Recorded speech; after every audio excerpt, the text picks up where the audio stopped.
My mother-in-law insisted on planning our baby shower, but her guest list revealed a secret that ended our marriage. When Brendan and I announced we were expecting our first child, his mother Vivian immediately swooped in like a perfectly coiffed vulture. "Darling, you just focus on growing that precious baby," she said, placing her manicured hand on my barely there bump. "Let me handle everything else." At first, I was grateful. Between morning sickness and my demanding job at the marketing firm, I barely had energy to brush my teeth, let alone plan a party. Vivian seemed genuinely excited about her first grandchild, but something felt off when she insisted on handling the invitations herself. "It's a surprise, sweetie. Trust me, I know exactly who needs to be there," she'd say whenever I asked about the guest list. Every time I offered to help with addresses or suggest friends to invite, she'd wave me off with that practiced smile. Brendan thought it was sweet. "Mom just wants everything perfect for her first grandchild," he said. "Let her have this." The shower was scheduled for Saturday afternoon at Vivian's prestigious country club. She'd rented the entire garden pavilion, complete with a 3-tier cake and enough pink decorations to blind someone. Everything was beautiful. Too beautiful, actually. Like she was trying to impress someone specific. That morning, my phone started buzzing with confused texts from friends. "Hey, did I miss something? When's your shower?"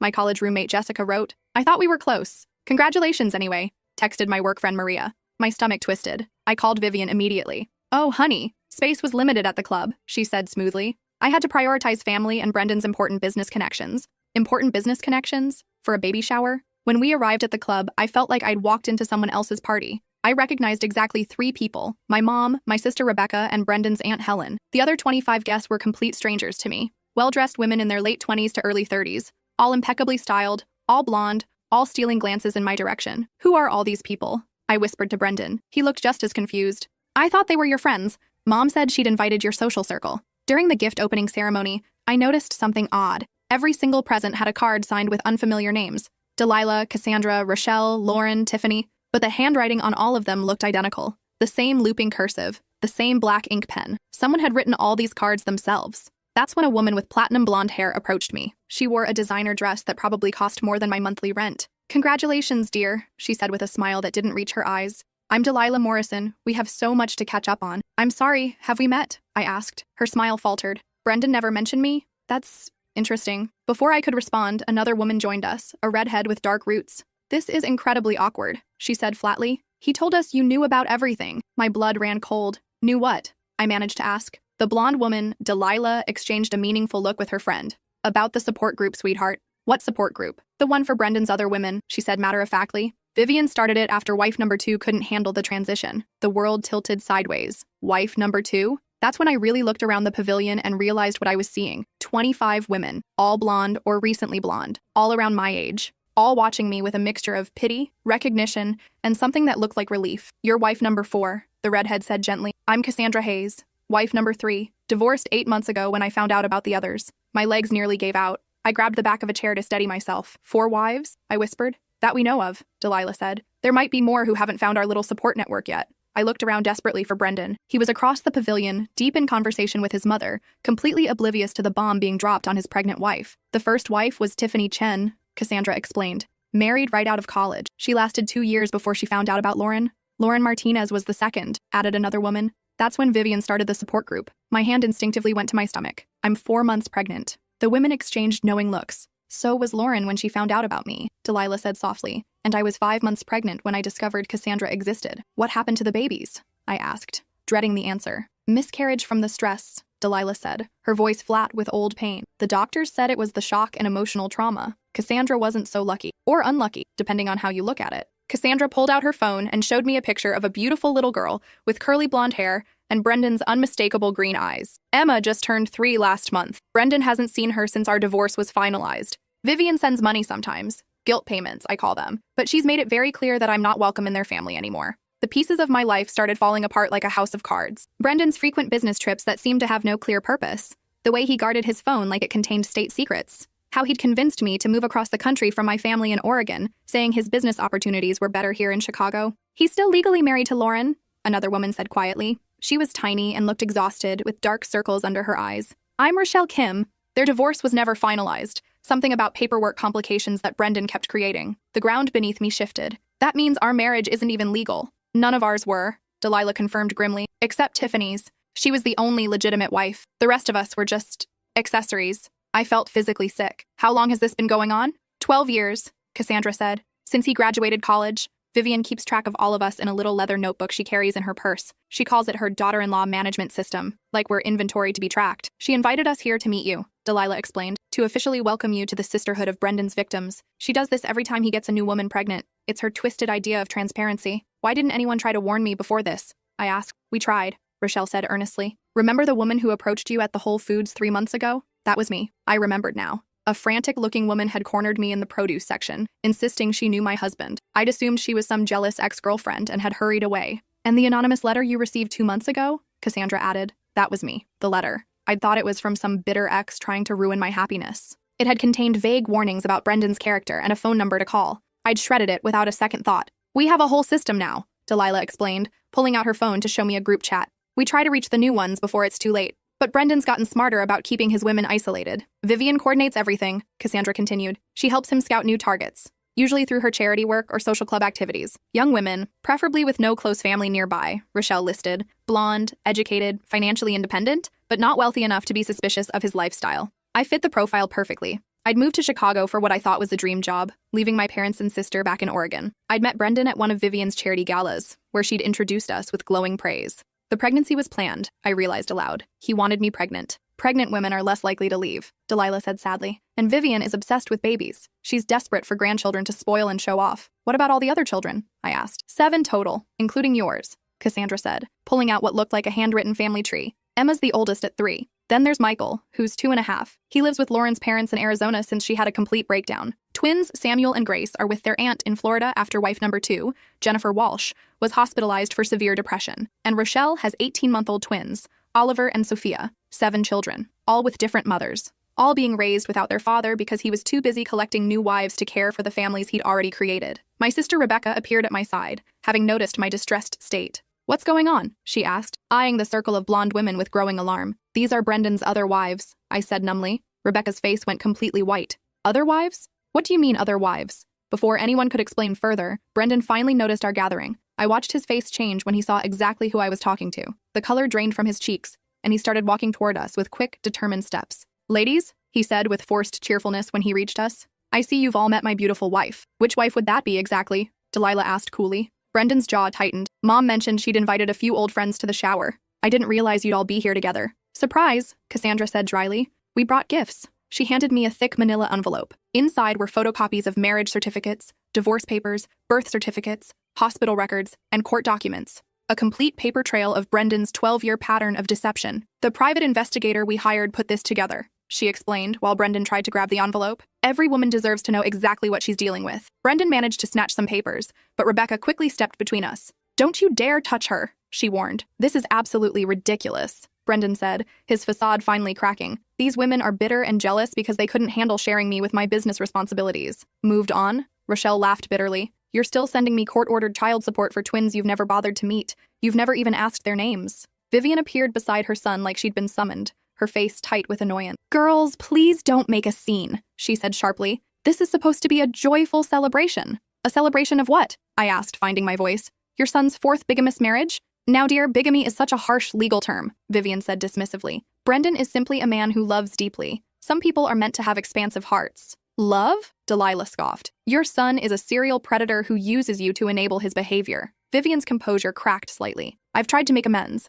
The support group, the monthly checks, helping with legal fees. You help him find new victims, Cassandra interrupted. You scout them at your charity events and social clubs. You research their backgrounds to make sure they fit his preferred profile. The other shower guests had started to notice the commotion. Several elderly women in expensive jewelry were whispering and pointing. My mom and Brendan's Aunt Helen approached with confusion and growing concern. What in the world is happening here? My mother asked. I'm finding out that my marriage isn't legal, I said, my voice cracking. And I'm pregnant with a child whose father already has 7 other children with different women that he doesn't support. My mother's face went through several emotions before settling on pure rage. She turned to Brendan with fire in her eyes. You lying, manipulative son of a bitch, she said with deadly calm. How could you do this to my daughter? How could you look me in the eye at family dinners and pretend to be a loving husband? Mrs. Patterson, please calm down, Brendan said desperately. There's been a serious misunderstanding here. The only misunderstanding, my mother cut him off, is thinking you could get away with this forever. Did you really believe none of these women would ever find each other? I looked around at the faces surrounding me, the other wives, watching with sympathy and solidarity, my family radiating protective anger, the country club guests, whispering and taking pictures. And at the center, Brendan and Vivian finally caught in their web of lies. I want to go home, I said quietly. Of course, sweetheart, Rebecca said, putting her arm around me. Let's get you out of here. As we gathered my things, Delilah pressed a business card into my hand. We meet every Thursday evening at 7, she said quietly. Coffee shop on 5th Street called Grounded. You don't have to go through this alone. I nodded, unable to speak through the tears. What about all the lovely gifts? Vivian called after us as if baby shower presents were the priority. Keep them, I said without turning around. Consider them payment for the criminal defense attorney I'm about to hire. The drive back to his downtown apartment was a blur of tears, phone calls, and planning. Rebecca drove while talking to our dad, who immediately started looking up flights. My mother called her attorney friend for referrals. Everyone sprang into action while I sat in shocked silence, processing the magnitude of Brendan's deception. The apartment felt different when we walked in. The photos on the walls of our happy life together now looked like evidence in a crime scene. The nursery we'd been preparing felt like a monument to my naivety. Rebecca helped me pack while we waited for my parents. She found Brendan's home office unlocked and discovered a filing cabinet full of disturbing documents. Bank accounts I'd never heard of. Life insurance policies on women I now knew were his other wives. A detailed calendar system tracking when each woman was ovulating. This is so much worse than just bigamy, Rebecca said, photographing everything. This is systematic fraud and possibly identity theft. That evening, as I sat in a hotel room near the airport with my family, Brendan came looking for me. Hotel security footage would later show him pacing in the lobby for hours, making increasingly frantic phone calls. He finally got through to my phone around midnight. We need to talk, he said, desperation and anger in his voice. I think we're past talking, I replied, not looking up from the legal documents. Unless you want to explain how you married 4 different women while only divorcing one. Those women poisoned you against me, he said, launching into what sounded rehearsed. They're bitter because they couldn't handle the complexity of loving someone like me. I have a big heart, and they couldn't understand that love doesn't have to be possessive. Love? I laughed without humor. Brendan, you committed fraud. Multiple times. This isn't about free love. You're a criminal who lies to women to get them pregnant and then abandons them. I never abandoned anyone, he protested. I provide financial support. I make sure everyone is taken care of. When's the last time you saw Emma? Or Michael? Or any of the twins? I asked. When's the last time you changed a diaper or stayed up all night with a sick child? He had no answer. You don't love us, I continued, my voice getting stronger. You collect us. Like trophies or vintage cars. Something to possess and show off when convenient, then store away when you're busy with the next acquisition. And your mother helps because she's addicted to playing grandmother to children whose mothers you systematically destroy. The line went quiet. I love you, he said finally, his voice small. I love all of you. I know that's hard to understand, but my capacity for love is just bigger than most people's. Your capacity for love might be big, I said, surprised by my calm tone, but your capacity for responsibility is non-existent. Love isn't just a feeling, Brendan. It's a commitment. It's showing up every day, especially when it's hard. You've never done that for anyone. 3 months later, I was back home in Oregon, living with my parents while working with attorneys to untangle the legal nightmare Brendan had created. The divorce was complicated by the invalid marriage, but there were still custody and child support issues for the baby. I joined the Thursday evening support group via video call from my childhood bedroom. There was something deeply healing about talking to women who understood exactly what I'd been through. We shared resources, legal advice,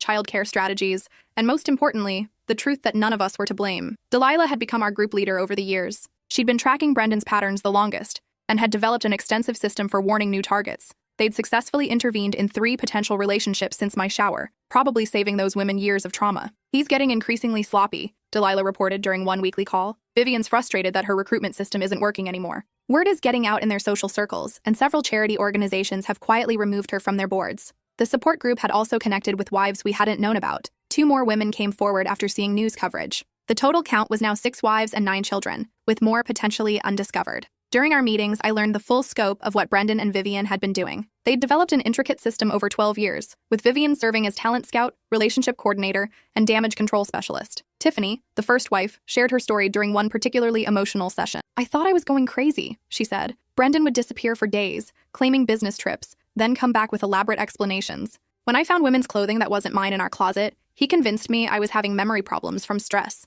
Lauren, wife number 2, had been recruited through Vivian's book club. She befriended me for months before introducing Brendan, Lauren explained. She knew I'd just moved to town for work, had no local support system, and was struggling financially. She positioned Brendan as this successful businessman who could provide stability. The pattern was always the same. Vivian would identify vulnerable women, usually recent transplants to Chicago, financially independent but not wealthy, typically working in creative or service fields where irregular schedules seemed normal. She'd cultivate friendships through her various social activities, learning about their backgrounds, family situations, and emotional vulnerabilities. Then she'd engineer a chance meeting with Brendan at one of her events. He'd sweep them off their feet with lavish attention, expensive gifts, and promises of a perfect future together. The relationship would move quickly, usually engagement within 6 months and marriage within a year. He's incredibly convincing, Jennifer, wife number 2, shared during one call. He makes you feel like you're the most important person in the world. He remembers every detail you tell him, surprises you with thoughtful gestures, introduces you to his successful friends. By the time you're married, you're completely dependent on him emotionally and often financially.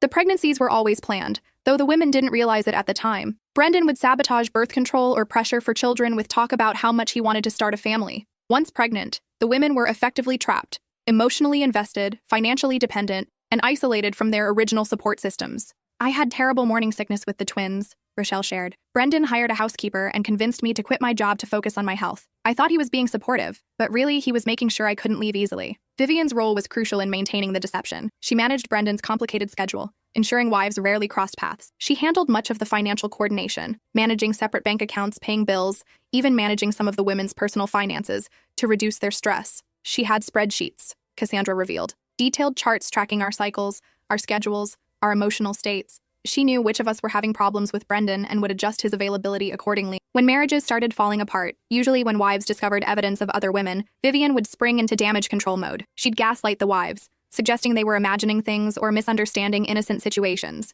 She'd offer therapy recommendations, therapists she'd vetted to support her narrative, and increase her emotional manipulation. She convinced me I was having postpartum depression, Jennifer said. She said my suspicions about Brendan were symptoms of my condition and that I needed to focus on getting well for my children's sake. If wives became too suspicious or discovered concrete evidence, Vivian would shift to her support group strategy. She'd gradually introduce them to other former girlfriends who'd learned to accept Brendan's complex emotional needs. The idea was to normalize the situation and create a sense of sisterhood among the women. The first time I met Lauren, Vivian presented it as therapy, Delilah explained. She said Lauren had gone through similar jealousy issues and could help me work through my insecurities about Brendan's female friends. Some women bought into this narrative, especially those who were pregnant or had young children and felt trapped. But others, like Cassandra and Delilah, saw through the manipulation and began documenting evidence for legal action. That's when Vivian would get nasty, Cassandra said. She'd threaten custody battles, claim we were unfit mothers, say Brendan would fight for full custody if we tried to leave. She had lawyers on retainer who specialized in intimidating vulnerable women. The breaking point for many wives came when they realized the scope of Brendan's deception, not just multiple relationships,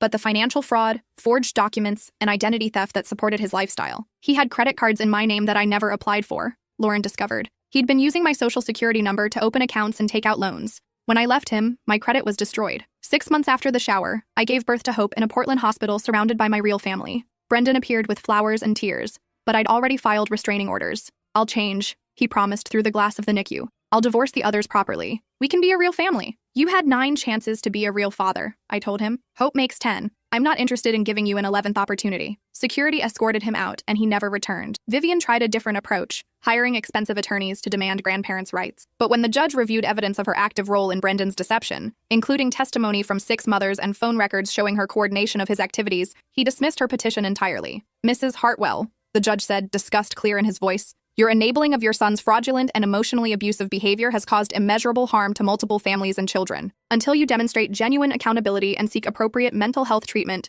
this court will not grant you access to any of his children. The Thursday group celebrated that victory with takeout and champagne. It was the first time any of us had seen real legal consequences for what they'd done. 2 years later, I've built a genuine life with Hope in Oregon. She's beautiful and brilliant, with her father's green eyes but none of his capacity for deception. I work remotely for a sustainable fashion company, which gives me flexibility to be present for her in ways Brendan never was for any of his children. My parents have been incredible, providing not just financial support, but emotional healing. Watching my father read bedtime stories to Hope and seeing my mother teach her to bake cookies has shown me what real, unconditional family love looks like. The Thursday group continues meeting, now with 12 members as more women have come forward. We've become genuine friends, united by our shared experience, but no longer defined by it. Several women have started new relationships with partners who understand their history and support their healing. It's funny, Delilah said during a recent call. Brendan thought he was collecting us, but really he brought together the strongest, most resilient women I've ever known. Last month, Cassandra called with news that felt like justice finally arriving. Brendan had been arrested for federal bigamy charges after one of his newer victims, a woman named Petra who'd found our support group through social media, pressed criminal charges. He's looking at 7 to 10 years, Cassandra reported, and Vivian's been charged as an accessory for her role in facilitating his crimes. The FBI investigation had uncovered even more disturbing details: bank accounts in multiple states, forged documents, identity theft, tax evasion, and what prosecutors called systematic relationship fraud, designed to exploit vulnerable women for financial and emotional gain. Vivian's carefully constructed social facade had crumbled completely. Her membership in exclusive clubs was revoked, her charity board positions eliminated, and her social circle had abandoned her entirely. The woman who'd spent decades building a reputation as a pillar of Chicago society was now facing federal charges and social exile. Justice feels good, Cassandra said, even when it comes late. I agreed, though I knew the real justice was simpler than legal consequences. All of us had escaped. We'd found each other, supported each other through healing, and refused to let his lies define our futures or our children's lives. Sometimes I think about that baby shower and how different my life might have been if those brave women hadn't found the courage to tell me the truth. The shower had been meant to welcome me into Vivian's twisted system, but instead it became the moment I learned to trust my instincts and prioritize my daughter's well-being. I'll always be grateful they refused to let me become another casualty of Brendan and Vivian's sick game. Their intervention probably saved Hope from growing up in a household built on lies, watching her father disappear for mysterious business trips that were actually visits to his other families. Hope is napping now as I finish writing this, her small hand clutching a stuffed elephant Rebecca gave her. She'll grow up knowing her worth isn't determined by any man's attention. She'll know to trust her instincts when something feels wrong, even if everyone around her insists it's normal. Most importantly, she'll know that sometimes the most loving thing people can do is tell you the truth, even when it destroys everything you thought you knew about your life. The Thursday group taught me that real love doesn't require you to share it with multiple people in secret. It asks you to show up consistently for the people who matter most.